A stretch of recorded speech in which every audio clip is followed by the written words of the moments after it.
मालदीव के राष्ट्रपति मोहम्मद मुइज्जू ने भारत से 15 मार्च तक अपने सैनिकों को वापस बुलाने की अपील की है। उन्होंने चीन से लौटने के बाद भारत विरोधी बयानबाजियों की झड़ी लगाते हुए कई बड़े फैसले भी लिए हैं। इन फैसलों का मकसद मालदीव की भारत पर निर्भरता को कम करना है।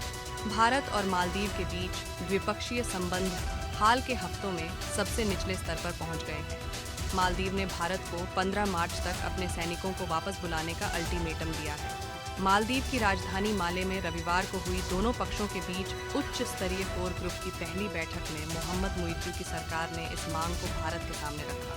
राष्ट्रपति मोहम्मद मुइज्जू के कार्यालय में सार्वजनिक नीति सचिव अब्दुल्ला नाजिम इब्राहिम ने कहा कि भारतीय सैन्य कर्मी मालदीव में नहीं रह सकते। यह इस प्रशासन की नीति है। मालदीव में लगभग 80 भारतीय सैनिक हैं। भारतीय सैनिक 2 बचाव और टोही हेलीकॉप्टरों और 1 डोर्नियर विमान के रखरखाव और संचालन के लिए वहां तैनात हैं। मालदीव से भारतीय सैन्य कर्मियों को हटाना मालदीव के राष्ट्रपति मोहम्मद मुइज्जू की चुनावी प्रतिज्ञा थी। उन्होंने पिछले साल नवंबर में भारत समर्थक इब्राहिम मोहम्मद सोलिह को एक कड़े मुकाबले में हराया था।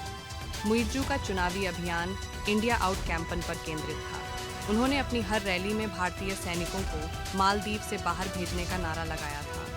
मालदीव के साथ कोर ग्रुप की पहली बैठक के बाद भारत ने कहा कि दोनों देशों के अधिकारियों ने मालदीव के लोगों को मानवीय सहायता और मेडवैक, चिकित्सा निकासी सेवाएं प्रदान करने वाले भारतीय विमानन प्लेटफार्मों के निरंतर संचालन को सक्षम करने के लिए पारस्परिक रूप से व्यावहारिक समाधान खोजने पर चर्चा की। लेकिन भारतीय विदेश मंत्रालय के बयान में मालदीव से भारतीय सैनिकों की वापसी की कोई समय सीमा का उल्लेख नहीं किया गया है। भारत मालदीव की बैठक मोहम्मद मुइज्जू के चीन की राजकीय यात्रा से लौटने के एक दिन बाद हुई।